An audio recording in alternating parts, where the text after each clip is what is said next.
Okay, ladies, I'm back, and I've gotten my tape covers off of my flap here. And here again, we want to check. This is the front. This is the back outside. So we're going to lay this way. And this edge is going to line up right here with the edge of the paper that I've covered the inside of the Mini with. Let me make sure you can see that. This edge here, which is the edge of our Mini album cover, is going to line up right here. And I've gone ahead and covered all of my pieces ahead of time, and I typically do that. I get my cover, inside and outside of my cover, all finished and inked, and the same with the flap that I'm putting on. I get it all done ahead of time. So now we're going to line this up right up to the edge of that paper. You want to get it nice and square and straight, and take your time, just like that. And then my lovely brayer. And if you watched my haul video, you'll know that my brayer has a history all its own. And it's kind of strange, I know, to use a wallpaper brayer in my scrapbooking room, but I like it. So I've just stuck with it. You want to get that stuck down there real well. And there you go. There's your basic flap. This is the front of our Mini, so our flap will come up from the back and close this way.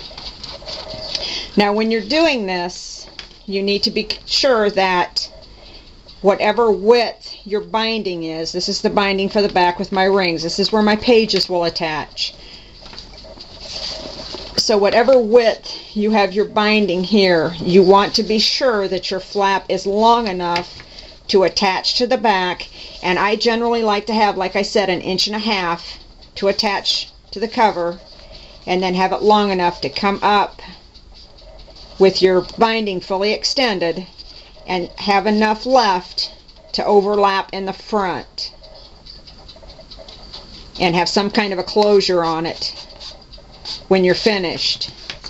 Now if you look, you can see on this one, shows it a little better. You can see that here's where it's attached, and then this binding comes all the way across the front of the Mini and here in the front. Sorry about that, guys, still learning. So you can see that this binding, or that this flap that comes across the front, is really a lot longer than you think it is. And on this one, I scored it so that it bends here and here. And you also want to be sure when you're doing these with the flap that closes off the front to watch how long the tags are. If you have tags sticking out these ends, like this tag here, if you're going to bind it, you can't have your tags stick out that far because your binder won't close. They have to fit real snug into the pockets that they go into. Now for this one, I've decided not to score it here, so it won't have any defined bends like the cover does. I want it to just kind of be like this and have a more rounded look. But before I do that, I want to do something a little different on this one. I actually want to stitch this on my sewing machine. I have not tried this. As usual, I'm flying by the seat of my pants. Seem to be pretty good at that lately. So I'm going to set up the sewing machine, and I will be right back, and we'll stitch this up together. Okay guys, I'm back. I've got my machine all set up and threaded and hopefully ready to go. Like I said, I have never tried this before. Just a minute here, guys. I need to slip my shoes off. I don't typically sew in shoes, so I put my foot up there and it just didn't feel right. Something else I didn't count on here was I did not leave myself enough room to get my book between my camera tripod and my machine. Let's try this, see if this will work. There we go. Now we got it. I hope you can see okay. I know watching somebody sew is not the most thrilling part of your day. Like I said, I have never tried this with my machine before, or any other machine. So we're gonna try it. I have my machine loaded with quilting thread, both in the bobbin and on top. Something else I've not done is sew with quilting thread. So we're going to see in. We're not...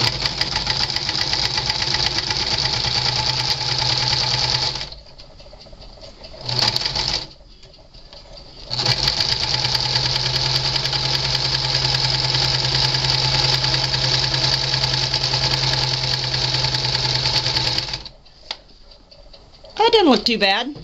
Okay, we're good. It's what happens when you try it for the very first time on camera. You just don't know what you're going to get. I'm kind of adventurous that way. And honestly, I'm having to kind of coax this through my machine. It doesn't seem to want to pull it like it will a piece of fabric. So there's an FYI if you decide to try this.